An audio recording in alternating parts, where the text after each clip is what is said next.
Welcome to the Butterfly Effect. I'm Chris Horner. This is stage 19 of the Vuelta, España.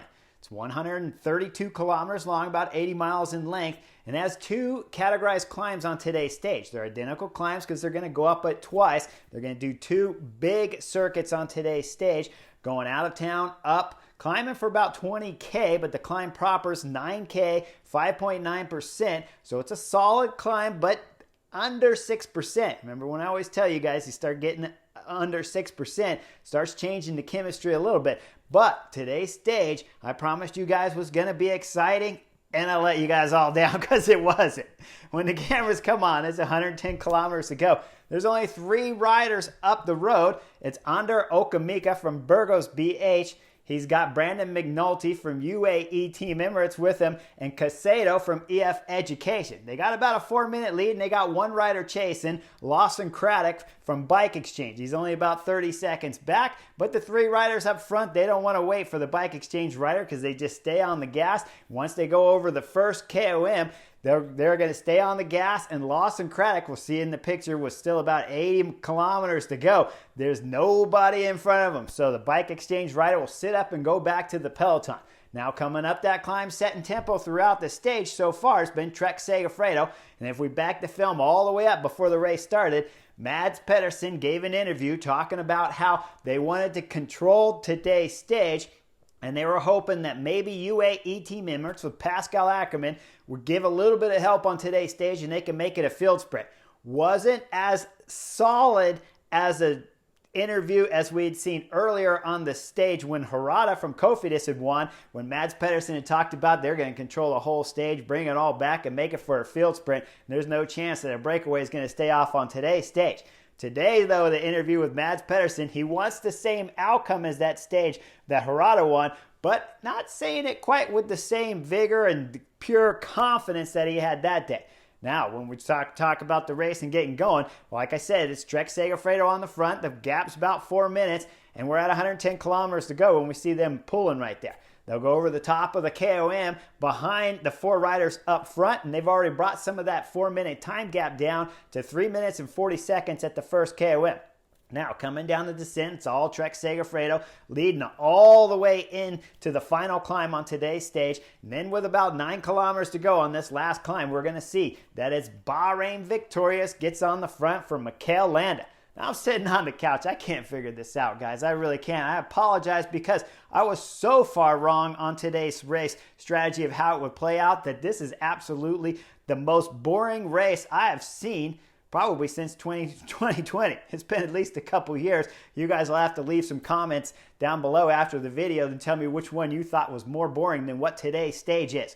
But regardless, Trek Segafredo has done a solid job on the front. Now it's Bahrain Victorious taking over with Mikel Landa. Now, if somebody would explain to me why Mikel Landa is on the front and Bahrain Victorious aren't just attacking left and right from every direction possible going up this climb so they can finally get a breakaway established and win today's stage from a breakaway, that would make some sense to me, but instead they're just going to ride the front. And of course, they're going to bring the 3 riders up front back because we caught Lawson Craddock way back with about 75 kilometers to go. Now they're going to catch Brandon McNulty next, about 1-2 kilometers into this climb. Then they're going to catch Okamica, the last rider, Burgos BH, in this original break of 3. Now, Bahrain Victorious is still riding full gas on the front, but they got the group down to about 65 riders, and all of the pure sprinters have been dropped. Pascal Ackermann's gone. Caden Groves is gone. Tim Merlier, he's out of here. We're talking about all the elite sprinters in this group are getting off the back, and still they're just setting tempo at the front. They'll set tempo all the way up this final climb from Bahrain Victorious, down with about 65 riders in the peloton, all the way to about 1 kilometer to go, and then we're going to see Movistar get on the front, and Movistar are going to start drilling it, making guys suffer a little bit more, but really this is just about positioning going over the climb. Just before the last KOM, Carapaz from Ineos, he'll throw in an attack and he'll take maximum KOM points on today's stage 19. Then dropping down the backside, we see it's Trek Segafredo, Kenny Elizon on the front. He's got a little bit of help from Bahrain Victorious, still riding one rider up there. Then we'll see Sanchez right up there and hand the bottle. And after that, that's it. Bahrain Victorious are going to pop off the front, and Kenny Elizon's going to start riding with 20 kilometers to go.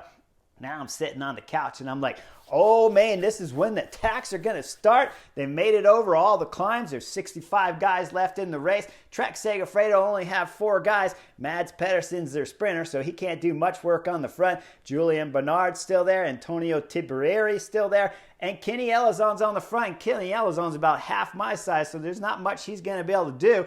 But he's riding on the front all day today, and now he's still on the front at 20 kilometers to go.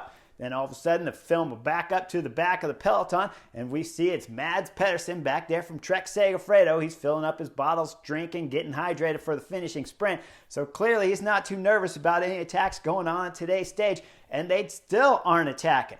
We look back up front with 15 kilometers to go. Kenny Ellisson is still on the front.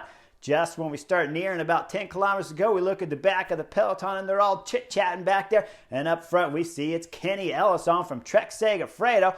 The guy's pulling on the front. Must not be pulling too hard, but nobody's attacking. I don't understand why. 65 riders in this group. They all lost their sprinters back there. Now, the other thing is you could ask yourself, I don't understand Bahrain Victorious not attacking with Mikel Landa and setting tempo, but you could also ask yourself about the sprinters being dropped back there. You start looking and talking about Dan McClay back there, who's ran solid in the sprint competition when we've had the few sprints that we've had here at the Vuelta España. And we see there's 2 Arkea Samsic riders in this group. They're not riding on general classification. Why don't they stay with their sprinter and pace them all the way up the climb? Couldn't have been that fast if there's 65 guys in the front group, and there's only been 1 or maybe 2 guys pulling down the descent. So how fast could the descent be? We saw Mads Pedersen back there getting bottles for himself and just other riders chit-chatting with 11 kilometers to go, but we don't see any sprinters back there trying to get back up to this front group, trying to win today's stage 19. Instead, it's just Kenny Ellisson on the front when we look at 10 kilometers to go. Now, we start getting down a little bit further to about 5 kilometers to go. Things start getting a little bit more interesting because now all of a sudden Quick-Step have come to the front, and we see it's Julian Bernard taking over for Kenny Ellisson at the front. Only a couple hundred meters go by, maybe 3 or 4, and Kenny Ellisson goes up there and pats his teammate Julian Bernard on the hip, and he says, hey man, I still got some more left, and this is 4.6 kilometers to go. At 4K, things start getting a little bit more interesting as now we start seeing the field come curb to curb, and they start battling for this stage 19 victory. Then with 3.3 kilometers, we see Kenny Ellisson finally getting dropped from the front group of this peloton. Now, after that, things are getting battling with 2.5 kilometers to go. It's Ineos on the front. Now, then just afterwards, about a K later, 1.5, we start seeing it's Jumbo-Visma on one side of the street. They got Trek Segafredo lined up behind them. And then on the right side of the road, it's Ineos. They're battling because they got a roundabout coming up at 1.1 kilometer to go. We'll see Jumbo-Visma rider, and it's Rowan Dennis going through there first that wins the battle. Just behind him is Trek Segafredo all lined up. Julian Bernard's there, Antonio Tiberieri is there, and Mads Pedersen, their sprinter. And let me remind you guys, Mads Pedersen was caught up in that crash, that big crash on yesterday's stage 18 where we saw Carlos Rodriguez get so tore up, and the KOM jersey wearer Jay Vine, who's won 2 stages here at the Vuelta España, went down. Now, Mads Pedersen, clearly, when we go back to his interview before today's race, we know he's motivated winning today's stage. Come out of the roundabout, come into 1 kilometer to go. Now, just as we go under the 1K banner to go, we see it's Jumbo-Visma's Rowan Dennis pulling off the front. Next guy up in line for Trek Segafredo, Julian Bernard. Before he starts pulling hard, though, Julian Bernard, we're going to see him look over his shoulder. He makes sure he's got Mads Pedersen there, and he does. And Julian Bernard starts throwing down full gas at about 950 meters to go left on today's stage 19 of the Vuelta España. He's drilling it all the way to about 650 meters, maybe 600 meters to go. Then Julian Bernard pulls off hard left. Then we see a massive attack from Miles Scottson, FDJ. He's throwing in with everything he's got, but behind it's Mads Pedersen, and he's got one man left in front of him, Antonio. Antonio's going deep, about 300 meters to go. We'll see Miles Scottson go from the right side of the road to the left, so he goes up against the barrier. Behind Antonio, Mads Pedersen follow closely. Just on the wheel of Mads Pedersen, we got Fred Wright from Bahrain Victorious. So now we start understanding the plan here from Bahrain Victorious for sure, because they want to try to win the sprint here with Fred Wright.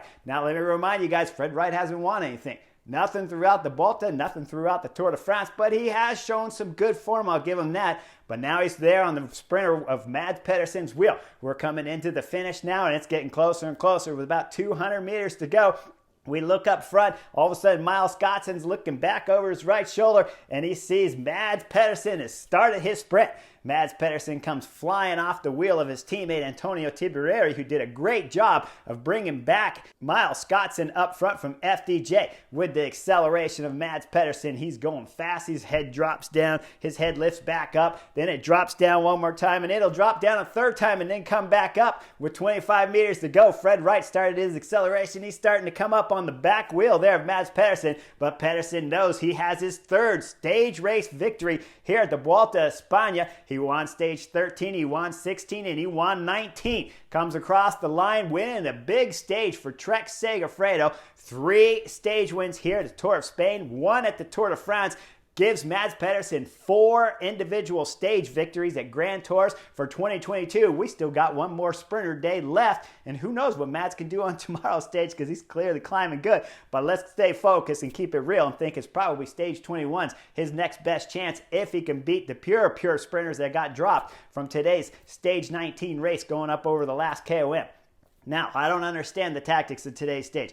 Didn't make any sense other than to say it was the walking dead out there. They must be really tired going through all these fast stages all the way up through stage 18, and then the big tax where we saw groups of 30 riders and another stage of 30 riders, and then yesterday's breakaway of 40 riders. So all of the talent here at the Vuelta a España, minus the GC riders anyways, their legs have got to be falling off, and they're trying to get some kind of recovery on today's stage and worried about tomorrow's stage 20, because it's a big one. Now, anything can happen still on tomorrow's stage 20, but the one upside about sitting through an incredibly boring stage today, without the exception of the last 5K, they were pretty exciting. And Mads Pedersen, Trek Segafredo, well-deserved by all means. You're winning a stage, your third stage here at the Vuelta a España, well-earned. But the one upside about the stage going all slow today, guys will get a little bit of recovery. It was a short stage and a slow stage, so they should be motivated to go 100% big on tomorrow's stage. Still a bit disappointed, though, why riders weren't trying to attack when you only had one Kenny Ellison on the front for 20K all the way into the finish.